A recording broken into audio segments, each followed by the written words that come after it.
Hadirin, kalau semua kita benar-benar meresapi status kita sebagai hamba, insya Allah hidup ini mudah,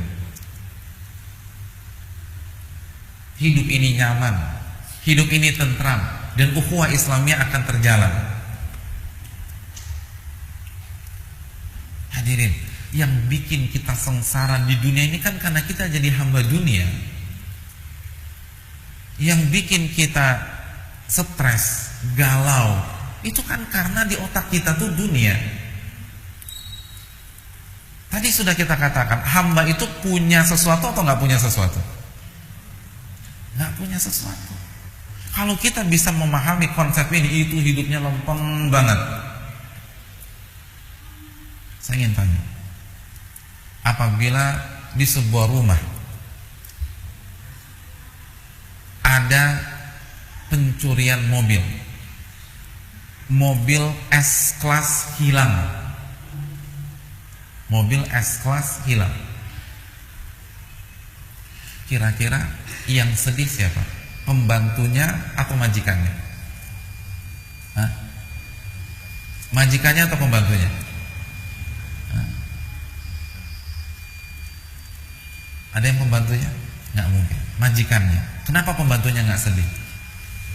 Karena bukan punya saya, Pak Ustaz. Santai aja. Oh, ini bukan punya saya, kenapa saya harus nangis? Majikan yang bingung. Udah kreditan pula, belum lunas. Kalau pembantunya mah santai-santai aja. Tukang kebunnya tuh asik aja tuh. Bapak kok nggak nangis? Kemarin kan S-Classnya baru hilang. Itu bukan punya saya, Pak Ustaz. Kan begitu. Nah, coba kita resapi ini dalam kehidupan sehari-hari. Kenapa ketika handphone kita hilang kita galau? Karena kita merasa itu milik kita, bukan milik Allah. Kenapa ketika motor hilang kita bingungnya setengah mati? Karena kita merasa memiliki, lupa konsep hamba. Coba kalau kita yakin saya ini hamba, ini punya Allah, kontraknya udah habis, Allah ambil lagi, Allah serahkan sama yang lain, ya udah tenang aja. Gitu aja kok repot kan, begitu hadirin. Jadi simpel aja. Hadirin, saya ingin bertanya kepada hadirin sekalian. Ketika kita dicaci maki orang, kita marah apa enggak? Enggak ya? Di sini enggak marah dicaci maki orang. Kita tes. Kita ditunjuk-tunjuk orang, dibodoh-bodohin orang depan mata kita. Kita marah apa enggak? Marah. Kenapa kita marah? Simpel aja deh, kita nggak usah pakai argumentasi ribet-ribet. Kenapa kita marah? Karena kita merasa dilecehkan, merasa dihina, harga diri kita dijatuhkan. Betul apa tidak? Saya ingin tanya, pertanyaan kedua simpel aja. Itu harga diri dilecehkan, dihina di dunia apa di akhirat? Di dunia. Di dunia. Bukan dunia lagi yang ada di otak kita. Coba kalau orientasi kita akhirat, nggak akan stres. Uang kita 50 juta dibawa kabur orang, galau tidak hati kita? Galau. Kenapa demikian? Ustaz, simpel Ustaz, uang saya hilang. Saya mau tanya sama Bapak, hilangnya di dunia apa di akhirat? Di dunia. Dunia lagi kan di otak kita. Kita difitnah dan digibahi orang, marah? Marah. Kenapa marah? Karena nama baik saya rusak Ustaz. Rusaknya di mana Pak? Di dunia apa di akhirat? Di dunia. Itu kan dunia lagi. Itu yang bikin kita stres, itu dunia. Coba kalau orientasi kita jadi hamba Allah, lalu mindset kita akhirat, akankah kita stres? Hadirin yang dirahmati Allah, adakah konsep uang hilang kalau kita pakai kacamata akhirat? Nggak ada. Tidak ada konsep uang hilang. Karena apabila uang kita dibawa kabur orang, dia akan bayar. Kalau tidak di dunia, di akhirat. Dan itu pasti. Dan dia akan bayar dengan pahala. Maka kita tidak akan stres. Karena yang membuat kita stres adalah ketika kita merasa uang kita nggak balik. Ketika kita yakin uang itu akan dikembalikan, bahkan dengan bonus, dengan hal yang lebih baik, yaitu pahala, kita akan santai. Kalau kita mindset kita akhirat, kita difitnah dan digibahi orang, kenapa Anda harus marah? Bukankah orang yang memfitnah dan menggibahi Anda itu akan mentransfer pahalanya pada hari kiamat? Kok dikasih pahala marah? Atau kalau dapat transferan duit senang apa enggak? Nggak senang ya? Setiap hari Ada orang yang transfer antum 10 juta, senang? Senang.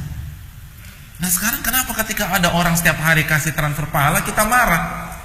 Antum lebih senang mana? Dapat transferan duit atau dapat transfer pahala? Dua-duanya. Oh ya, jawaban bagus. Dua-duanya. Tapi bobotnya pahala. Kenapa harus stres? Anda stres karena di otak Anda tuh dunia. Anda takut nih, yang Anda dapatkan semua di dunia tuh hilang. Itu yang Anda takutkan. Jadi aneh ya manusia ya. Yang mengecewakan mereka selama itu dunia, tapi masih aja setia sama dunia. Yang membuat mereka sakit hati selama ini dunia, tapi masih aja mau jadi budak dunia. Yang membuat mereka galau selama ini itu dunia, tapi masih aja mau jadi hamba dunia. Manusia, oh manusia, luar biasa. Sedangkan Allah yang memberikan mereka semuanya, yang Ar-Rahman dan Ar-Rahim, gak mau jadi hambanya. Kalau kita ingin bahagia, ini konsepnya hadirin. Ini konsepnya. Jadilah hamba Allah. Ini gelarnya. Hadirin, PHD tidak memberikan kebahagiaan, tapi hamba Allah menawarkan kebahagiaan. Makanya ketika Nabi menjelaskan tentang hamba Allah, Nabi katakan tuba lahu, tuba lahu. Beruntung dia dan beruntung dia. Inilah gelar yang harus kita renungkan, yang harus kita camkan. Dan gelar ini masih terbuka di hadapan kita. Belum ada kata terlambat. Amalkanlah seluruh perintah Allah dan jauhilah larangan-larangan Allah, maka kita akan hidup tenang. Ketika Allah suruh sholat, kita sholat. Ketika Allah melarang kita makan uang tersebut karena haram, jangan dimakan. Ketika Allah suruh ikhlas, ikhlas. Ketika Allah perintahkan kita ridho, ridho. Dan kita tidak punya apa-apa, itu akan lebih membuat kita tenang. Kita akan hidup nothing tulus ketika kita memiliki konsep sebagai hamba Allah. Dan terakhir,